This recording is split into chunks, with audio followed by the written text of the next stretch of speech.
Aracımız Volkswagen Polo 1.6 motor. Müşterimiz Bursa'dan geldi. Videomuza başlamadan önce YouTube'un bizleri daha fazla ön plana çıkarması ve bize önermesi için aşağıdan videomuzu beğenmeyi ve yorum kısmına öneri ve eleştirilerinizi yazmayı unutmayın. Kanalımıza abone olup bize destek olabilir ve kendinizi de otomotiv sektöründe daha fazla geliştirebilirsiniz.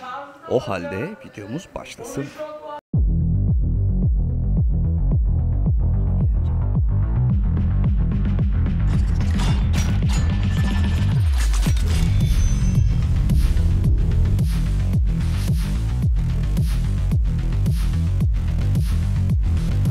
Aracımızın ilk marşını yapıyoruz.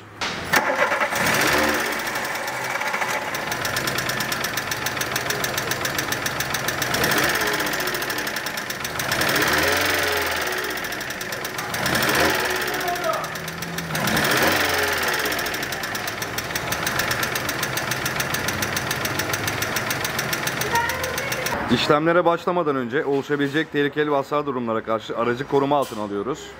Hava filtre kazanını ayırıyoruz. Öncelikle boruyu ayırdık. Filtre kazanı çıktı. Müşterimiz işletmemize itici sesi ve boşaltınca istop etme şikayetiyle geldi. İşlemlerimize başladık. Başka bir yerde bujilerden kaynaklı yapıyor demişler ama bujilerde bir şey yok. Buji kabloları sağlam. İticilerden geliyor. Sökeceğiz. Söktükçe de bir şeyler çıkabilir. Arabanın su tesisatı çok kötü. Şöyle sıktın mı kıtır kıtır ediyor. Aynı yağmur yağmış sonra güneş görmüş bir toprak gibi. İçi kıtır kıtır. Yani bunun kalorifer peteği, radyatörü birçok yeri tıkanacak yakın zamanda. Boğaz kelebeğinin giriş çıkış hortumları sökülüyor.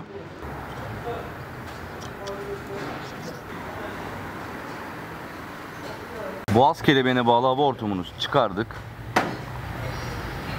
Aracın boşaltında istop etmesi bazen boğaz kelebeğinden, araba hava alıyorsa ondan yapabilir, yakıt ayarları bozuksa yapabilir, yakıtlar birbirine karışırsa zengin ya da fakir karışımı olur.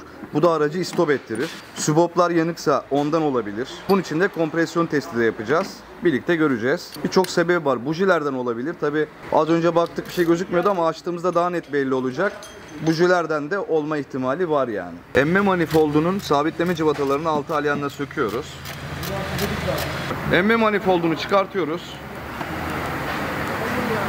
Emme manifoldu. Emme manifoldu hava filtresinden gelen havayı toplayarak motorun ihtiyacına göre hava oranına emme subapları vasıtasıyla silindirlere yollayan parçadır. Emmiş hortumunda hava kaçağı var. Yırtık. Rüzgar kapağını çıkarttık. Üst kapak.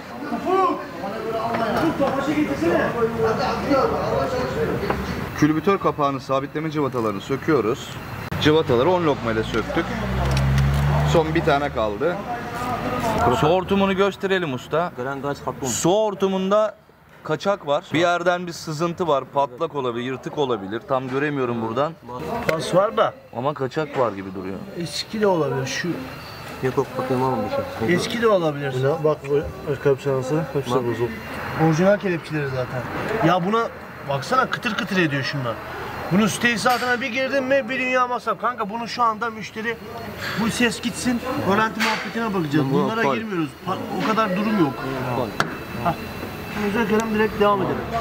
Külbütör kapağını çıkarttık. Contada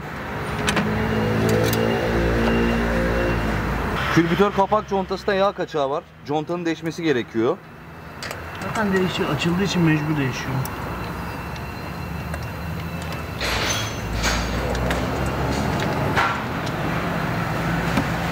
Bunlar 10 numara. Bak şimdi Behçet. Şundaki düzlüğü görüyor musun bak? Ovalli. Evet. Sivri yani. Şuraya bak. Şurayı görüyor musun nasıl yemiş? Sanki aynen. Şuraya bak. Buradan. Bu da aynı şekilde. Bak. O ikisi yemiş. Evet. Bu da aynı abi. Sentrik mili değişecek. Evet. İtici, şunu sökeceğiz, iticilere de bakacağız. Aynen. Bir ustamız diğer taraftan çevirirken öbür taraftan ustamız senteyi alıyor motoru. Bir tek. Yeter. Tamam. Ve şu anda alındı. Şunu ok. Aynı hizada okla nokta aynı hizada olacak. Ok bomba. Aynı şekilde alttaki okla da o nokta aynı hizada oluyor. Gözükmüyor oradan tam net alamıyorum ama üst taraftaki gibi mantık. Yani. Yıldız bakayım. Yağlı kadeh patlatmış baştaki. İkinci mesela full. Bak bu full. Bunda sıkıntı yok. Bu. Şu baştaki patlamış. Diğerlerine de bakalım. Şu anda diğerlerini kontrol ediyoruz. Bunda da var. Evet. En sondakinde de var. Takım haline değişmesi gerekiyor. Abi bir daha göster. Eksentrik kasnağımızın sabitleme cıvataları sökülüyor. Ustalarımız zıt yönde sökme işlemi gerçekleştiriyor. Bu şekilde bir kitleme aparatı var. İkili kasnağı gevşetiyoruz. Biri sağ, diğeri de sol yönde gevşetiliyor. Eğer kasnağı bu şekilde sabitlemezsek eksentrik mili döner ve pistonlar üst noktadaysa süboplar yamulabilir. Bu şekilde kendimizi ve işimizi garanti altına almış oluyoruz. Trigger kayışını çıkardık. Kasnağı sökeceğiz. Eksentrik kasnağı çıktı. Trigger kayışını kontrol ettik. Ustamız iyi dedi. Bir şey yok. Bitik durumda değil yani. Çatlaklar, patlaklar falan. Eksentrik keplerini söküyoruz. Yazıyor aslında. Bunları çıkartıyoruz. Kepleri birer birer çıkartıyoruz sıralamasını bozmadan. Eksentrik mili de çıkıyor. Bu sefer 5 dakika çalar. Bir dakika, bir saniye. Eksentrik keçesi değişecek. Kaçırmış gördüğünüz gibi. Şu an yağlı kadehleri görüyorsunuz. Bakın eksentrik mili kadehi delmiş. İkisini birden. Normalde bu şekilde olması lazım. İkisi birden delindiği için set olarak kadehler değişecek. Normal hali bu. Bu. Basıyoruz. Bir tepkime yok. İlk ikisinde gördüğünüz gibi delikler var. Bunda da var boşluk ama zaten set olarak değişecek. Aynen. Şimdi yağlı kadehleri çıkartıyoruz. Set halinde değiştireceğiz. Temizlik işlemlerine başladık. Şimdi külbütör kapak contasının oturduğu yere, o yüzeye temizlik yapıyoruz. Kalan kalıntıları, kirleri, pislikleri kazıyoruz. Kesici bir aletle. Birazdan yeni külbütör kapak contamızı takacağız.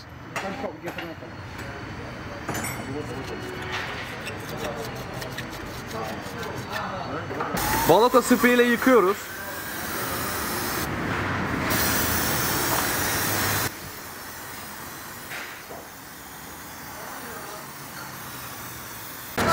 Şimdi zımpara işlemine geçtik. Güzelce zımparalıyoruz.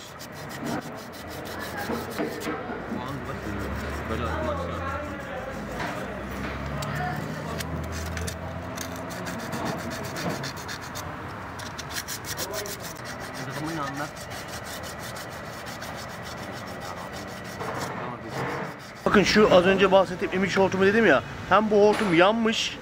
Bak gitti. Bak. Bak. Hem hortum yanmış hem de Plastik de tam kırık. dibinden bak gördün mü? Şuraya odakla. Buradan kırık. Evet, şu an Şuradan kırık. Buradan da hava dengesini sağlayamayacak. Araba tabii ki stop eder. Bundan da yapar yani. İşte bunların tek tek giderilmesi gerekiyor. Burayı tamir edeceğiz. Yapıştıracağız hızlı yapıştırıcıyla. Bu hortum da değişecek. trigger tarafında yıkıyoruz balata sprey ile. Külbütör kapağını temizliyoruz.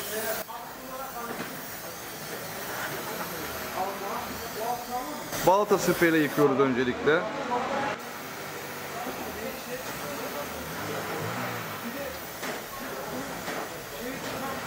Külbütör kapağının altında bulunan parça bu. Birazdan külbütör kapağı da temizlenecek. Benzini döküyoruz. Güzelce fırçalayacağız külbütör kapağını. Sonrasında balata spreyi yıkayıp temizliğimizi bitireceğiz. Benzini güzelce yediriyoruz.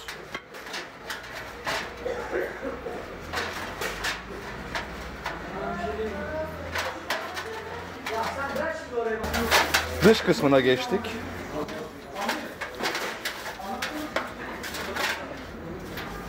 Yeni ve eski eksantrik mili bak şöyle bir gösterelim.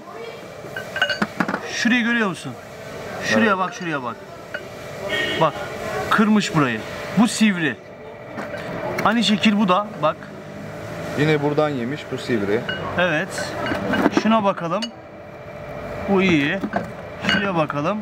Bu da tane vardı sivri. galiba zaten başta. Bir de sonuncuda Bir taraf. ha, iki taraf Burada da var. yok. Burada iyi ama iyiymiş, tamam. Buradan da çok az bir şey. Şuradan darbe almış.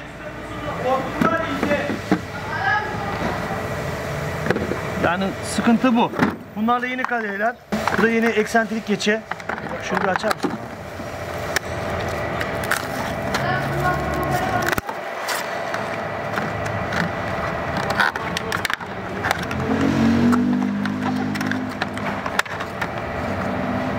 şekilde.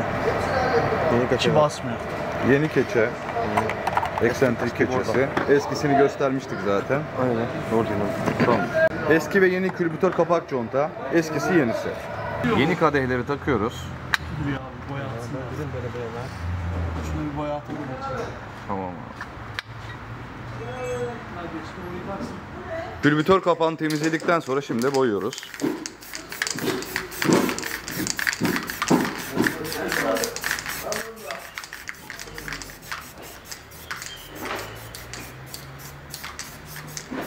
Yeni kadehleri yağlıyoruz. Yeni kepleri yağlıyoruz. Yeni eksentrik mili takılacağı için hemen kep yataklarını yağlıyoruz. İlk çalışmada eksentrik mili çizilmesin. Yani motor kendini yağlayana kadar buralarda rahat çalışsın, çizilmemesi için yağladık. Emiş hortumun takılı olduğu plastik vardı. Kırıldı demiştik. Onu yapıştırıyordu şimdi hızlı yapıştırıcıyla. Sonrasında yeni emiş hortum takılacak. Evet.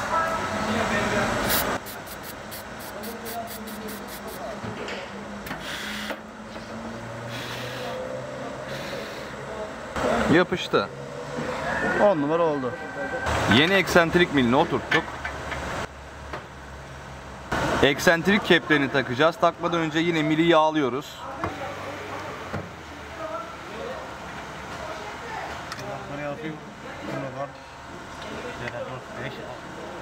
Her birinin numarası var, sırası var Behçet. 1, 2, 3, 4, 5 diye.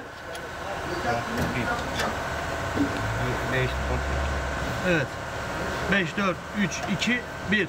Sıralamaları karıştırmamamız gerekiyor. Aynı şekilde takmamız gerekiyor. Yenisini takarken de numaralarına göre takılması gerekiyor. Zaten çıkartırken aynı şekilde çıkartıyoruz. Ayrı ayrı koymuyoruz. İşte biri 4'e, 4'ü 3'e takmıyoruz. O yüzden sıralamanın karıştırılmaması çok önemli. Şimdi sıvı conta da uygulayacağız.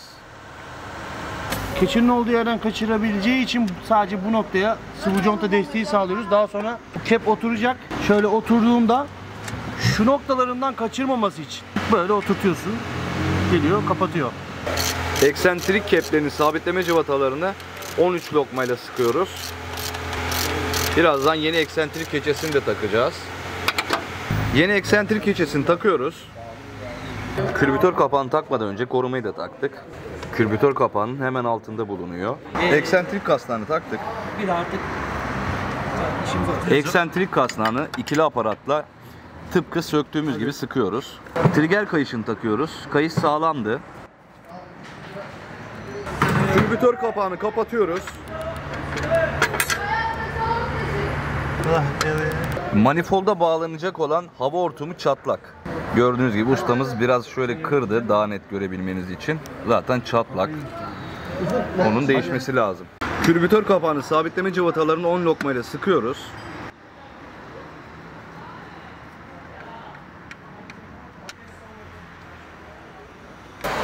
Trigger kapağını boyuyoruz.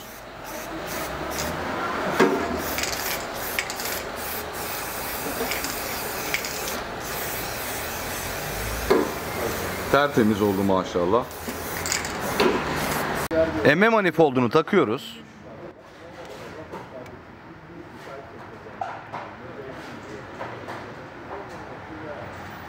Yeni hava hortumunu taktık. Az önce eskisini göstermiştik. Emme manifolduna bağlanıyor. Boyunu ona göre ayarlayacağız. Hortumun boyunu ayarladık. Birazdan takacağız. Emme manifoldunu sabitleme cıvatalarını 6 alyanla sıkıyoruz.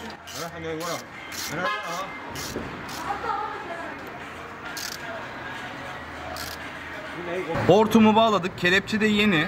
Emme manifolduna takılan diğer hava hortumunu da taktık. O da yeni.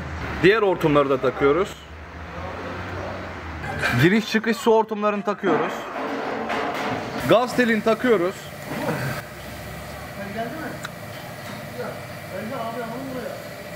Trigger kapağını kapatıyoruz.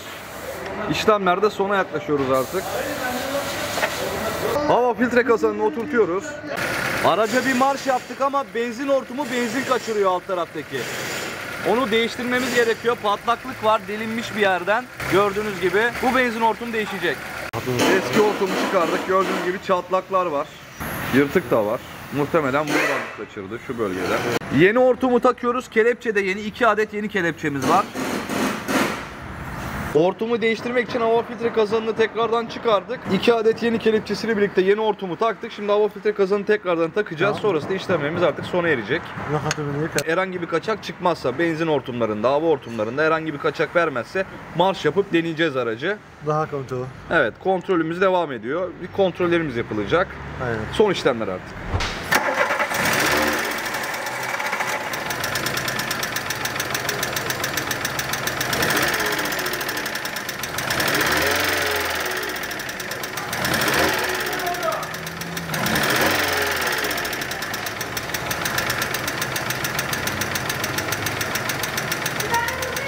Şimdi araca marş yapıyoruz. Son sesini bir duyalım.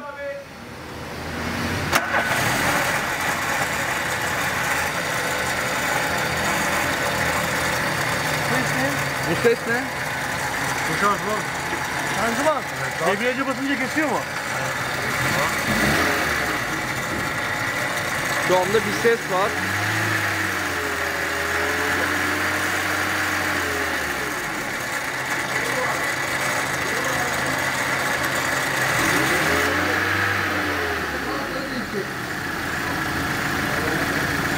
Çok mu etkin? Yo, çalışıyor. Kesti şu an sesi. Kesti. Şanzımanda sıkıntı var. Şanzımanda problem var. Müşteriye söyleyeceğiz. Şu an sesin sesi kalmadı.